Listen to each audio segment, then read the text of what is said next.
Olá, queridos amigos, olá, queridas irmãs, bom dia, boa tarde, boa noite. Estamos aqui de volta com o nosso bloco Bate-Papo com a Família Enlutada. Eu fiz um vídeo anterior a esse, que foi o processo do luto na visão do Espiritismo. E conforme já no finalzinho lá, né, desse vídeo que eu fiz, quem não assistiu, vá lá e assista, porque ficou muito legal, ficou muito interessante. Eu falei, eu informei que eu iria estar fazendo esse vídeo das perguntas e respostas, né, que eu montei aqui. E se eu coloco no outro vídeo que antecedeu a esse, iria ficar um vídeo de 1 hora, 2 horas, e acaba que fica um vídeo cansativo e vocês acabam que vão ficar até com uma preguiça de poder assistir. Então eu prefiro fazer essa separação, correto? E aí fica tudo certinho, tudo bem, tudo mais tranquilo, né? Então vamos dar continuidade a mais um bloco da nossa família enlutada, né? Com essas perguntas, com essas respostas. Eu espero que possa ajudar a vocês, né? Que vocês possam estar compartilhando esse vídeo, deixando seu like, deixando seu comentário, inscrevendo-se no canal, e no ato da inscrição do canal, que você possa estar ativando o sininho de notificação para quando eu subir os vídeos no canal do YouTube, no caso a plataforma venha a fazer a parte dela, que é notificar você que chegou um vídeo novo aqui do canal Alex de Almeida, ok? Então, antes de começarmos aqui as nossas perguntas e respostas, convido a todos que elevem os seus pensamentos a Deus, a Jesus, a nossa Mãe Santíssima, tranquilize os seus corações, alivie a sua mente, vamos viajar, vamos conversar com Deus. Senhor Jesus, nosso Pai, nossa Mãe Santíssima, estamos aqui mais uma vez reunidos em Teu nome para agradecer esse momento, Pai. Esse momento de entendimento, de estudo, de gravação dos vídeos. Que possamos, Pai, ter as orientações dos Espíritos de luz da Seara de Deus que aqui se encontram. Porque esse trabalho não é meu, não é de quem está assistindo. É da espiritualidade. Tanto eu como as pessoas que estão assistindo, nós somos instrumentos, trabalhadores de última hora. Eu aqui faço o vídeo e aqueles que estão assistindo irão compartilhar para aqueles que precisam. Então esse nosso trabalho, comandado pelo plano espiritual, com todo amor, respeito, determinação, comprometimento com Deus, com Jesus, com nossa Mãe Santíssima, nós esperamos, Pai, ser digno de poder estar levando a vossa palavra e o vosso amor através dos vídeos. Que assim seja, graças a Deus, graças a Jesus e graças a nossa Mãe Santíssima. Então, vamos lá? Eu acredito que esse vídeo vai ficar na base de 20 minutos. Eu acredito, não prometo. Vamos lá. Vamos começar aqui a nossa sessão de perguntas. Eu montei aqui umas perguntinhas em cima do primeiro vídeo que antecede a esse. Mas como eu falei para vocês, eu não ia colocar tudo junto porque ia ficar um vídeo grande, muito grande, tá? Então vamos lá. Como os espíritas compreendem a morte? Qual o seu significado? O espiritismo traz uma mensagem capaz de amenizar as angústias relacionadas à morte. Uma vez que encontramos em seus preceitos básicos a informação de que todos somos almas imortais, reencarnantes neste planeta, com o propósito de evolução individual e coletiva.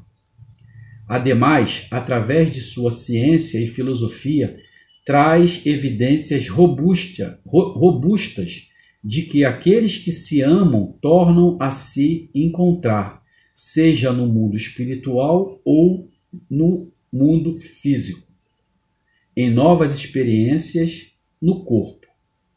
Desta forma, a morte nada mais é que a finalização de mais um ciclo, uma passagem para outro estado, outra dimensão. A alma continua viva, mas livre mantendo sua identidade, dando continuidade ao seu processo de aprendizagem, em constante relação com outros seres. Então é aquilo que eu falei no outro vídeo. No ato da nossa desencarnação, da morte do corpo físico, desse corpo que hoje nós temos, o corpo ele será sepultado, será cremado, de acordo com a vontade dos seus familiares e até mesmo da vontade daquele que veio a desencarnar, correto? Correto. E o que acontece com o nosso espírito? Nosso espírito continua imortal, continua vivo. E para onde ele vai? Ele vai ficar vagando, Alex? Ele vai retornar ao plano espiritual, a sua verdadeira casa. Ok? Então, assim, a alma continua viva, mas livre. Livre do quê? Desse presídio, né? Mantendo sua identidade. Ele vai manter a sua identidade. Pô, mas Alex, que identidade é essa, Alex? É sua carteirinha de identidade? Ele vai levar a sua carteirinha de identidade? Não, gente. Não é uma carteira de identidade como nós temos hoje. É essa fisionomia. Essa é a minha identidade para que eu possa me mostrar para você, para a minha esposa, para os meus entes que ficaram. Vamos dizer, vamos lá, vou dar um exemplo. Eu venho a desencarnar, tá? E aí eu preciso, vamos dizer, aparecer, vamos dizer que a minha esposa é uma média que ela tem visão, que ela consegue ver os espíritos, ok? Né? Dentro do espiritismo nós temos vários tipos de médios e dentre esses tipos de médio, nós temos também um médio que tem a visão, ele consegue ver os espíritos, escuta, vê, né? Vamos dizer que a minha esposa ela é vidente, ela consegue ver. Eu desencarnei. Eu preciso aparecer para ela para poder falar algo, ajudar de uma forma. Se eu aparecer com essa forma, ela vai me identificar. Essa é a minha identificação. Correto? Tá dando para entender? Se eu aparecer com a minha penúltima reencarnação, que eu não sei o que eu fui, vamos dizer que eu seja um soldado romano, sei lá, eu apareça fardado como se fosse um soldado romano para ela e falar, se eu sou o seu esposo da última vida, o Alex, ela vai falar, mentira, meu esposo era careca, né? Mentira, meu esposo usava óculos, vamos, né? Essa é a identificação que é falada ali. Então, nós vamos continuar com essa identificação. Quando acontecer uma outra reencarnação, nós vamos obter uma nova forma. Mulher ou homem, correto? E aí nós vamos ter uma nova identidade. A identidade que eu falo é o corpo físico.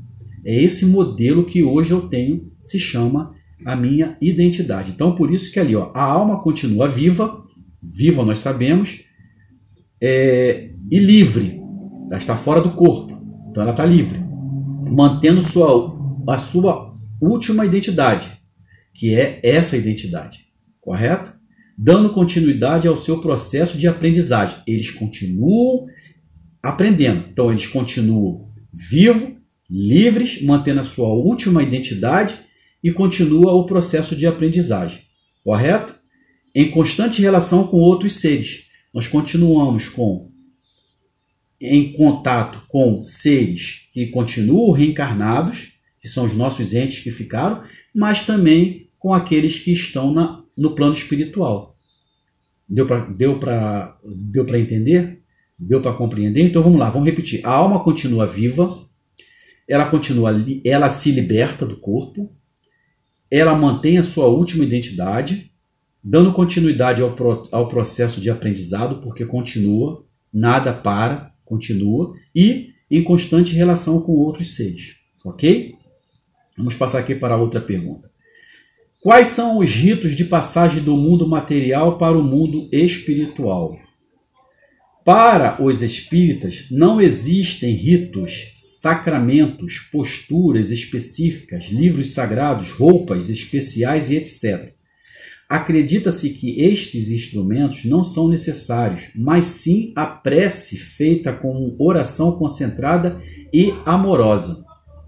Entretanto, os velórios são realizados tanto para acolhimento dos amigos e parentes, mas também e principalmente para que a alma que está desencarnando possa receber as homenagens, sejam elas através de palavras ou em forma de bons pensamentos e orações. Então, nós espíritas não precisamos de nada que venha fazer um rito. Olha, nós vamos fazer um rito com todo respeito àquelas religiões que promovem todos aqueles rituais. Com todo respeito, ninguém está aqui falando que é certo ou errado. Estou falando com relação ao espiritismo. Nós não temos os ritos, aqueles dogmas, né? Que nós temos isso como dogma.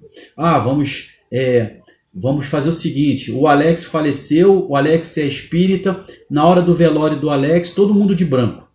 O Alex tem que ser sepultado todo de branco e com um arranjo de flores branca na mão. Ele tem que ir com uma coroinha branca. Não, não tem nada disso.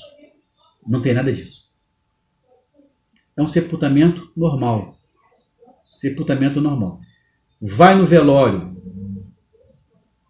Espíritas do candomblé, da umbanda, evangélicos, católicos, budismo. Vai quem quer. Com todo respeito a todas as religiões. Eu gosto de deixar aqui bem claro. Não tem esse tipo de ritos, nós vamos fazer assim, Não. O rito que nós queremos é o quê? É a prece feita com coração concentrada e amorosa. Só isso. E as homenagens, sejam elas através de palavras ou em forma de bons pensamentos e orações. Esse é o nosso rito. Esse é o nosso rito. Nada mais do que isso. Você quer fazer alguma coisa de bom? Quer ajudar nesse momento? Oração. Eleve os seus pensamentos a Deus. Peça a Deus que esse espírito que está agora fazendo a sua passagem possa estar adentrando ao mundo espírita. Que ele possa estar retornando à verdadeira casa, aonde ele acredita. Que ele possa ter o entendimento da vida após vida, a aceitação da passagem dele. Só isso. Você está ajudando pra caramba. Ok? Qual a visão do Espiritismo sobre o mundo espiritual?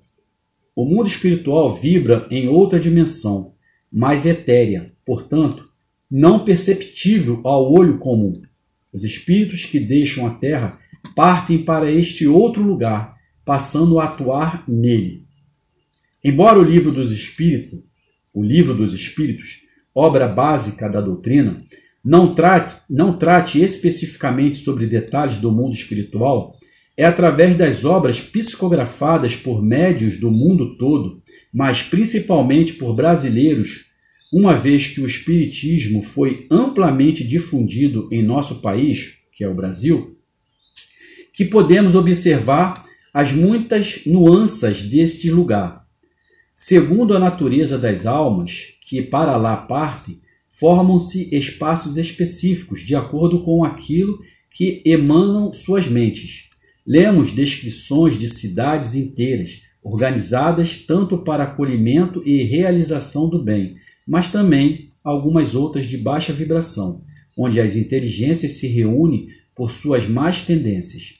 Além destes lugares, são narrados outros, como o umbral, local onde os desencarnados ficam por determinado tempo a fim de dissiparem os restos de fluidos vital que trazem da última encarnação. Então aqui, quando ele pergunta qual é a visão do Espiritismo sobre o mundo espiritual, nós espíritas, nós temos essa visão. O Brasil existe, acima de cada estado existe, nós acreditamos que exista, são as colônias espirituais, para onde nós iremos quando nós desencarnarmos, né? Por exemplo, eu desencarnei no Rio de Janeiro, então, acima do Rio de Janeiro, nós temos colônias espirituais. O mundo espiritual vibra em outra dimensão. Então, eles vibram em outra dimensão, mais etérea. Portanto, não perceptível ao olho comum. Não adianta você sair agora, depois desse vídeo, e ficar olhando para o céu, que você não vai conseguir ver. Por quê? Porque eles vibram em outra dimensão. É uma dimensão completamente diferente dessa nossa aqui do planeta Terra. E é para lá que nós, espíritos, quando desencarnarmos, como nós formos liberados desse corpo, é para lá que nós retornaremos, ok? Então, apesar do livro, né, dos Espíritos não abranger muito sobre isso, né, porque é a nossa obra básica, mas segundo livros que foram psicografados, até mesmo por André Luiz, né, quando ele chegou na colônia Nosso Lar, para quem não leu, leia, tem até o filme, né, Nosso Lar.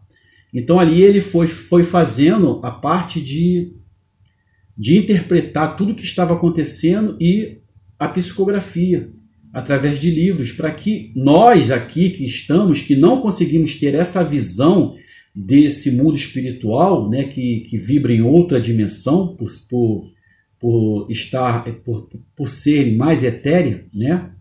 Então, por isso não fica perceptível aos nossos olhos. Então ele começou a fazer essa parte que é a passagem dessas informações através da psicografia dos médiuns, né, dentro do Brasil, para que possamos ter o entendimento, né? Foi feito até esse filme, que é o Nosso Lar, ali nós temos o entendimento, como que funciona. Para quem não assistiu ainda, leia, que o livro ele é mais forte, né, na sua explicação, ou quem não quiser ler o livro, assista ao filme Nosso Lar, que você vai ver como é que funciona. Tem que ter fé, tem que acreditar, ok?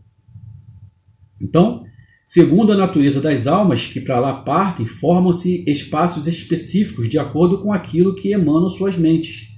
Então assim, Alex, então só vai desencarnar espíritos e os... Não, vai desencarnar evangélico, católico, umbanda, candomblé, todos eles vão para essa parte. Por isso que aqui fala que segundo a natureza das almas que para lá partem, forma-se espaços específicos de acordo com aquilo que emana suas mentes. Então vai ter lá o grupo de evangélicos, vai ter lá o grupo de católicos. A vida vai continuar conforme está aqui, só que bem melhor. Sem toda essa dor, sem essa raiva, sem isso. É uma coisa completamente diferente, bem melhor. Mas até lá é respeitado o seu livre-arbítrio. Porque quando você desencarna, você vai chegar e você vai falar, mas eu sou evangélico. Quem disse que evangélico não se utiliza da ferramenta da psicografia? Eu, Alex, dentro de uma casa espírita, dentro de um trabalho de psicografia, eu já vi vários evangélicos chegarem e psicografarem. Qual o problema? Se utilizar desse mecanismo, dessa ferramenta que é a psicografia para falar com seus entes queridos. Basta se saber se eles querem acreditar ou não. Mas foi dada essa oportunidade para aquele espírito que acabou de fazer a sua passagem, quer se comunicar para falar que está bem, que está tudo certo. Ele tem a sua liberação para a sua psicografia. Ele psicografa para seus familiares, desde que seus familiares vá buscar. E aí basta saber se eles vão acreditar ou não, mas eles têm essa possibilidade, eles podem utilizar dessa ferramenta. Ah, Alex, mas ele é evangélico, qual o problema? Ah, ele é católico, qual o problema? É da Umbanda, qual o problema? É do Candomblé, qual o problema? Ah, ele é budismo. Pergunto mais uma vez, qual o problema? Não existe essa discriminação, é uma ferramenta dada por Deus. Lá no vídeo anterior eu falei sobre a separação momentânea. Deus nunca vai separar aqueles que se amam. Então essa é uma ferramenta da comunicação. Quem não assistiu o vídeo anterior, vá lá e assista, que aí vocês vão saber do que eu estou falando. Porque lá eu expliquei bem explicado com relação a isso. Sobre essa separação momentânea, que Deus não separa aqueles que se amam. Ok? Então vocês podem ir lá no vídeo anterior a esse, que eu vou postar primeiro aquele e depois eu vou postar esse. Então vocês vão lá no primeiro, assista ao primeiro para assistir a esse aqui também, que aí vocês vão passar a entender, porque é uma ligação de dois vídeos que eu tive que separar, porque senão ele iria ficar muito grande, ok? Então assim, como eu estava falando para você, segundo a natureza das almas que para lá partem, formam-se espaços específicos, de acordo com aquilo que emanam suas mentes. Lemos descrições de cidades inteiras organizadas tanto para acolhimento e realização do bem, mas também algumas outras de baixa vibração, onde as inteligências se reúnem por suas más tendências. Então, apesar de nós termos as nossas colônias espirituais acima das nossas cabeças, nós também temos também aqui regiões que são de baixa vibração. Eu vou falar como se fosse, né, as pessoas falam, o céu e o inferno. Para nós, espíritas, o céu é o céu que você olha, somente isso. Você vai lá para fora, você vai olhar o céu, correto? Se você for à noite, você vai olhar o céu com as estrelas, com a lua. Se você for durante o dia, você vai olhar o céu com o seu sol, com as suas nuvens, correto? E o inferno? O inferno é onde as pessoas falam, que é onde vai ter o diabo, vai ter o capeta, vai ter o demônio, o capiroto. Só que para nós espíritas, o nosso céu é o plano espiritual. O nosso inferno são essas regiões de baixa vibração. Ok? E também, nós também, além destes lugares, são os mundos espirituais acima das nossas cabeças, e também alguns outros lugares que ficam de baixa vibração que está aqui, né? Além disso, destes lugares, são narrados outros, como umbral, local onde os desencarnados ficam por determinado tempo a fim de dissiparem os restos de fluido vital que trazem da última reencarnação, da última encarnação. É chamado de umbral, porque assim, no ato do desencarne, o espírito, ele não é levado, forçado. Desencarnou, o corpo está ali parado, na inércia, o espírito está começando a ser desprendido daquele corpo, né? Está se desprendendo aos poucos, né? Se desprendendo. Quando ele, automaticamente, ele está todo desprendido e aquele corpo está completamente parado, morto, na inércia, o que acontece? Você acha que aí a espiritualidade vai pegar ele e vai abraçar, vamos embora. Só que não, até nessa hora nós temos o livre-arbítrio. A todo momento nós temos o livre-arbítrio. Todo instante nós temos o nosso livre-arbítrio. No nascimento, na morte do corpo, na reencarnação, na encarnação, no dia a dia, nós temos o nosso livre-arbítrio. Então o que acontece, Alex, com isso? Então você vai perguntar, Alex, então como é que é feito então dessa forma? Quando o corpo se desprende, quando o espírito se desprende completamente do corpo, o que acontece?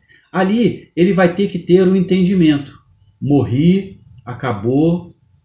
Ele tem que começar a ter esse entendimento, a aceitação principalmente, que a vida continua. Ele vai olhar para o corpo, ele vai olhar para ele. Se ele tiver o entendimento, o estudo, por isso que eu digo que na parte do espiritismo, no ato em que você desencarna, você vai sair da parte teórica para fazer a prática. Aí eu quero ver a hora de você olhar e falar assim, eu desencarnei, eu aceito, né? Eu sei que a minha missão acabou, eu tenho que partir. Aí ali vai aparecer para vocês entes que já te antecederam a parte espiritual, seu anjo guardião, seus guias, seus protetores. Você vai estar sendo recebido. Sabe quando você está chegando de viagem e você desembarca do avião ou do ônibus, não existe aquelas pessoas lá para receber você? É dessa forma. Basta você saber se você quer ou não ir com aquelas pessoas. Já pensou nisso? Você está desembarcando no aeroporto e aí está lá os seus entes, os seus familiares, aí você olha para eles e fala assim, não vou com vocês não, eu vou num táxi ali, eu não quero ir para a casa de vocês não, eu vou para um hotel. É dessa forma. É o seu livre-arbítrio, é a sua escolha. Então, no ato em que você desencarna, no ato que o seu espírito começa a se desprender, que ele se desprende completamente do corpo, ali você vai botar na prática tudo aquilo que você, espírita, aprendeu na teoria, nos estudos do dia a dia. Aí, quando você tem essa aceitação, você é levado juntamente com os seus entes que vieram receber você para uma colônia espiritual, para que você possa começar a fazer um tratamento, para ali você começar a ter uma nova vida no plano espiritual como espírito. Ah, Alex, e aqueles que não aceitam? Aqueles que não aceitam, por exemplo, desencarnei, sou materialista, não quero aceitar a morte do corpo, não acredito na vida pós-vida, não acredito em reencarnação, não acredito em espírito, não acredito em nada. Quando eu me vejo o corpo largado no chão e eu em pé, eu falo, eu estou vivo, eu não estou morto, eu estou vivo. Quem disse que eu morri? E aí você vai fazer o quê?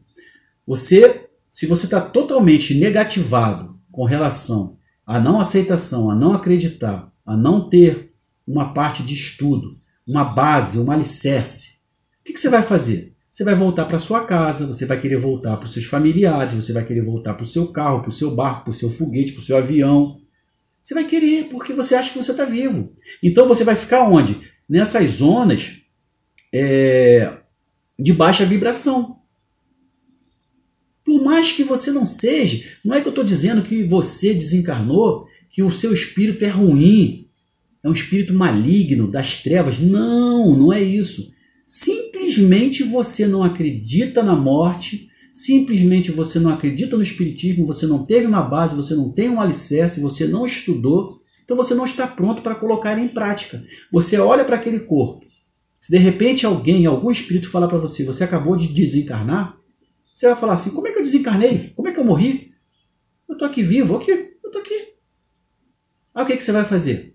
Você vai voltar para sua casa, você vai voltar para os seus afazeres, para o seu trabalho. Vocês já assistiram o filme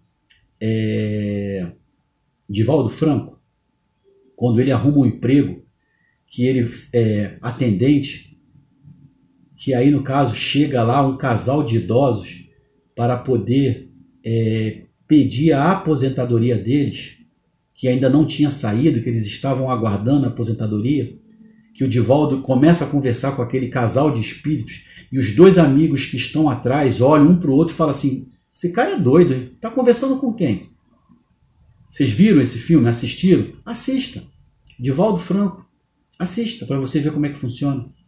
Então acaba que a gente fica preso à matéria. Você fica preso à sua casa, você fica preso ao dinheiro do banco, você fica preso ao seu avião, ao seu carro, ao seu jato, seu foguete, a sua esposa, seus filhos. Você fica preso a tudo. Tem espíritos que ficam presos até mesmo ao corpo. O corpo está ali sepultado, né? E eles estão ali, ó, do lado do corpo. O corpo está apodrecendo e eles estão do lado do corpo, porque eles não querem largar aquele corpo. Aí eles sentem fome, eles estão ligados tanto ao corpo que eles vão começar a sentir tudo aquilo que eles sentiam anteriormente. Sede, fome, vontade de bebida, vontade de droga, quem fuma, quem bebe, nada contra, tá? Então, é aonde eles vão ficar nessa faixa de baixa vibração, ok? Agora, tem aqueles também que irão, né, que vão se ver no umbral. Por que eles vão para o umbral? Porque é um local onde os desencarnados ficam por determinado tempo a fim de dissiparem os restos de fluido vital que trazem da última encarnação. Então eles vão para lá para que eles possam dissipar, retirar, eliminar esses restinhos de fluido vital que trazem da última encarnação, que são esses apegos, essas vontades, né? Aquele que é ligado à droga, ao sexo desregrado, eu não vou saber falar essa palavra agora, mas também não vou cortar, vai ficar aí, entendeu? Aquele que é viciado no sexo. Então assim, ali vai fazer tipo uma limpeza. Vocês já assistiram o filme, né, O Nosso Lar? Assista ao filme então também, O Nosso Lar. Ali vai mostrar André Luiz no mundo, lá no umbral. E ali quando ele ficou um tempo no umbral, quando ele elevou o pensamento a Deus, que ele fez a sua oração, o que aconteceu? Ele foi resgatado por um grupo de espíritos, né, da colônia Nosso Lar, e para lá ele foi levado. E lá dá continuidade no tratamento dele. Assista o filme. É muito edificante. Assista o filme, mas leia o livro. Leia o livro, que aí vocês vão fazer muita coisa que está no livro não está no filme. Assista também Divaldo Franco, muito bom. Tá? Assista Divaldo Franco também, que é muito bom. Tá? Então vamos dar continuidade aqui. Aqui é a nossa pergunta. Por que a reencarnação é um dos princípios fundamentais para o espírita? Segundo a filosofia espírita, se acatamos a existência de Deus, um ser obviamente perfeito, senão deixaria de ser Deus, seja através da observação de seus efeitos, pela inteligência percebida em sua obra, ou por um exercício de fé, o preceito da reencarnação é o único capaz de explicar as inúmeras discrepâncias sociais existentes, sendo também instrumento eficaz para a tendência evolutiva dos seres e do universo. Como explicar a existência de um Deus soberanamente bom e amoroso, se sabemos de tanto sofrimento entre crianças e pessoas genuinamente boas? Só a reencarnação com a lei de ação e reação pode nos ajudar na compreensão desta realidade. Vale salientar, mais uma vez, que é através das inúmeras reencarnações que a alma vai aprendendo os saberes necessários, tanto os de ordem intelectual como moral, extirpando de si as tendências ruins, construindo virtudes. Então aqui, por que a reencarnação é um dos princípios fundamentais para os espíritas? Porque nós precisamos nos melhorarmos, evoluir espiritualmente e moralmente. E Deus, como Ele é soberanamente bom, amoroso, compreensível, Ele nos dá essa chance, né? Essa chance. Então, só por isso. Né? Só por isso, que já é muita coisa. Quando eu falo só por isso, não é desprezando, é porque já é bastante coisa. Né? Os adeptos do espiritismo podem ser cremados? Sim, apenas pede-se que para isso respeite-se um tempo mínimo de 72 horas, como disse acima. No momento da morte, nem sempre todos os laços que prendem a alma ao corpo já estão desfeitos, sendo por vezes preciso algum tempo para esse processo ser finalizado. Então, pode cremar? Pode, desde que o desencarnado, aquele que fez a passagem ao plano espiritual, também queira. Por exemplo, eu estou aqui encarnado, eu desejo ser cremado. Eu deixo por escrito, eu quero ser cremado. Ou, se eu não fiz isso, que seja feita à vontade dos familiares. Alex, mas isso vai afetar o... Não tem nada a ver uma coisa com a outra. Não vai afetar. O que está sendo cremado é o corpo. Nós agradecemos pelo aquele corpo, pela duração, por tudo que ele serviu para a evolução daquele espírito que fez a sua passagem. Porém, entretanto, todavia, nós temos que ter duas atitudes, cremar ou sepultar.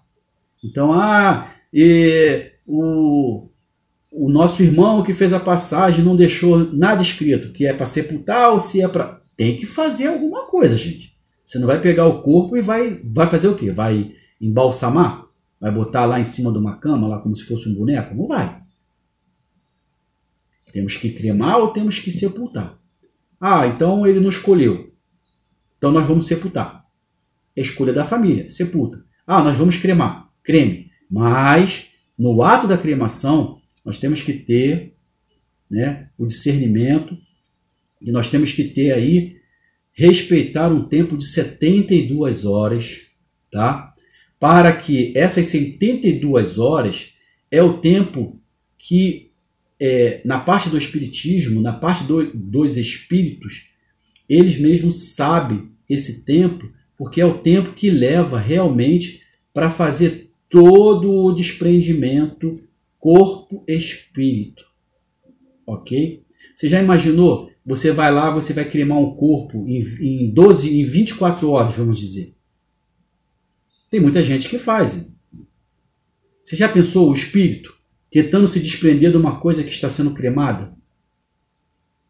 Vai ficar uma coisa como se fosse um chupador, né? Vai, tira logo. Esse desprendimento ele é feito com muita cautela, com muito amor, com muito carinho. Como disse aqui, ó, são restos dos fluidos vitais, entendeu? Então não é chegar e pegar não é dessa forma. É todo um trabalho delicado que é feito pela espiritualidade responsável, por aquele momento de desprendimento, corpo e espírito. Então por isso que se pede 72 horas para que possa acontecer completamente esse desprendimento, essa separação corpo-espírito. Dentre os rituais ligados à morte, o que os familiares fazem com os pertences da pessoa que morreu? As pessoas devem aguardar um tempo para depois tomar a decisão que achar correta. Devemos sim respeitar as decisões. Doar os pertences é uma caridade para com o próximo, já que o ente que partiu não irá mais se utilizar de tal pertences. No entanto, se o familiar achar por bem manter o quarto, guardar as roupas, os sapatos, as sandálias, etc., isso é uma decisão daquele que fica e devemos respeitar acima de tudo. Esse é o momento do responsável por tudo aquilo que foi deixado pelo seu ente querido. Volto a frisar, devemos respeitar. Então eu acho que isso aqui já está bem explicado, correto? E vamos aqui para a nossa última pergunta. Estamos aí com 17 minutos, vamos conseguir fazer em 2 blocos. Como é vivenciado o processo de luto pelos familiares e amigos? Uma pergunta muito importante. Embora com maiores chances de se sentires consolados pelos preceitos da doutrina que abraçam neste difícil momento, os espíritas tendem a elaborar seus lutos junto aos amigos e familiares de forma parecida com a dos seguidores de outras religiões cristãs. Os lamentos e conversas giram em torno do evento do morto, as saudades são sentidas, os resultados discutidos, até que a vida volte ao normal, com as atividades de cotidiano sendo retomadas.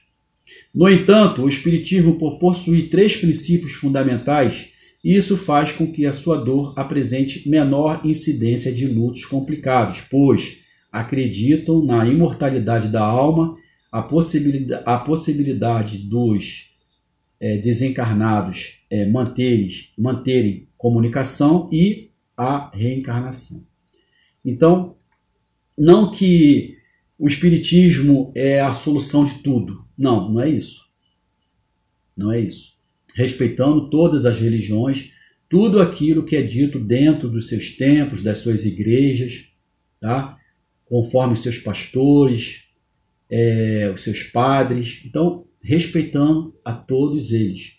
Com muito respeito, quero deixar aqui bem claro. Porém, entretanto, todavia, a parte do Espiritismo, no meu entender, é o que me mantém hoje de pé. Primeiro, a minha base, Deus, Jesus. Deus, Jesus está na igreja evangélica ou não está? Está na igreja católica ou não está? Está no Espiritismo ou não está?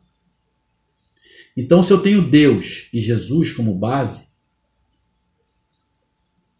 como as outras religiões também têm como base Deus e Jesus, então eu me sinto confortável em dizer que eu não escolhi o Espiritismo diretamente. Foi me apresentado, não por pessoas encarnadas, e sim pela espiritualidade.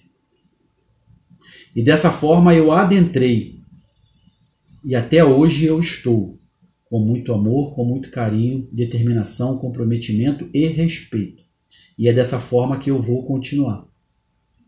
Então, hoje, o meu combustível é eu acreditar na reencarnação, é acreditar na vida pós-vida, é acreditar nas comunicações.